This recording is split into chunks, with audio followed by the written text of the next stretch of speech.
How big of an overhaul are we going to see in Seattle? Well, it started with the coaching staff, right? They basically fired everybody except Pete Carroll on the coaching staff.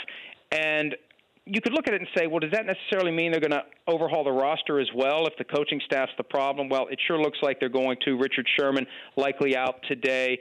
Michael Bennett already gone. Earl Thomas available in trade. I feel like, Dan, what they're doing now is they're taking advantage of the fact that they finally had a non-playoff season. They went 5 straight years in the postseason. They got to the final 8 each of those 5 years.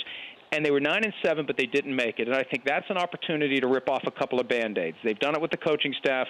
They're doing it with the roster. I think we're going to see that roster swing toward more offensive than defensive, building around a franchise quarterback who's still smack dab in the middle of his prime. Russell Wilson told me during the season he wants to pull the Tom Brady and make it to 45. So that's the guy you build around. And now you use the draft to go out and find your next Cam Chancellor, who was a 6th-round pick, your next Richard Sherman, who was a 5th-round pick. And the next time the team gets to a championship level, you got to pay some guys, but then at some point you move on from those guys. And I think that's the cycle of having a franchise quarterback. You build out around him, you make changes as you need to, but you're confident you're always going to be competitive because you have a quarterback who's a difference maker. For more Dan Patrick Show, tune to Audience Channel 239 on DirecTV or download the Dan Patrick Show app.